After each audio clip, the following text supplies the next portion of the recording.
Bonjour. Alors Tanguy, est-ce que vous pourriez nous donner votre prénom et nous dire d'où vous venez?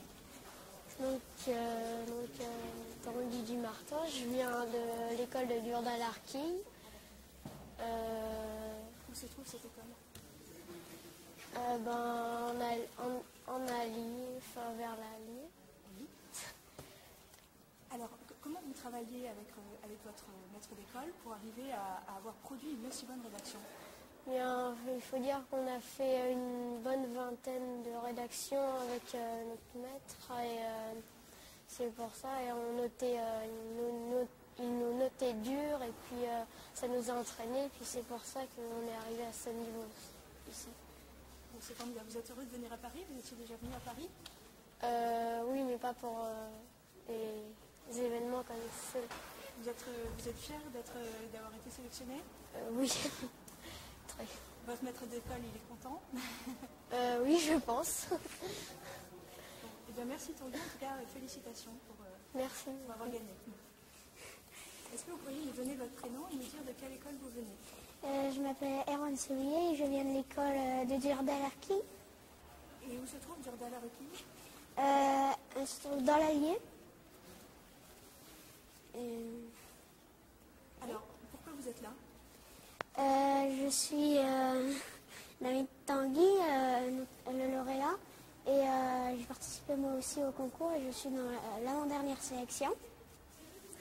Et il m'avait invité à venir assister à la cérémonie. Alors, selon vous, qu'est-ce qui fait que Tanguy a pu gagner? Avec peut-être la façon dont vous travaillez en classe, qu'est-ce que vous pourriez nous dire? Il a gagné aussi, on avait beaucoup travaillé. On avait fait 20 rédactions dans l'année et des concours blancs que notre maître nous avait préparés.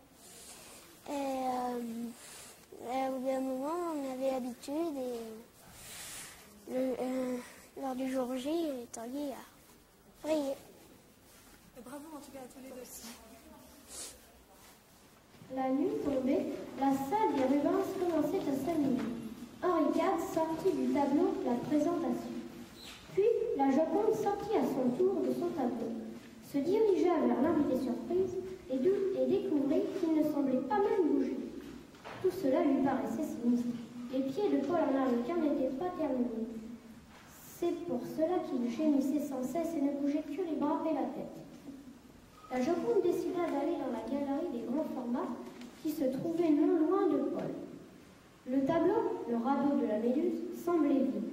Tout le monde était parti. Il faut dire qu'il ne paraissait pas très gai. Soudain, un bruit pétrifia tout le monde. La Joconde blême s'approcha de l'endroit d'où venait le bruit et découvrit deux cambrioleurs. Quelques minutes plus tard, les deux bandits avaient dérobé deux tableaux, l'un d'Antonio Caledo et l'autre de Gustave Courbet. Mais tout à coup, ils se dirigèrent vers Paul en Arlequin. La Joconde, audacieuse, se hâta d'aller chercher Napoléon, qui avait l'air d'être sorti de l'un des tableaux de Jacques-Louis David et lui expliqua le problème. Napoléon appela le maréchal Ney et ses hommes et lui dit « Maréchal Ney, deux cambrioleurs sont en train de dérober de précieux tableaux. Trouvez-les et ramenez-les-moi. » « Oui, sire, je vous les ramènerai dans une cage de fer, dit-il fièrement. Et il partit avec ses grognards. Les cambrioleurs repérés, le maréchal Ney expliqua le plan aux soldats. Ensuite, il dit à ses hommes « Allez à la Thérèse, soldats !» Après qu'ils eurent attrapé les bandits, il les fit garrotter et les ramena à Napoléon qui les fit placer à l'entrée du Louvre. Le maréchal fut félicité par Napoléon et la Joconde semblait soulagée. Tout avait l'air d'être rentré dans l'ordre. Mais la Joconde n'avait point fini. Il lui restait une mission à accomplir. Elle se dirigea vers la galerie des peintres français du XVIIIe siècle et demanda à Jean-Siméon Chardin s'il pouvait terminer le dessin de Paul en Arlequin pour qu'il puisse enfin sortir de son tableau. Il accepta et termina le dessin en une heure précise.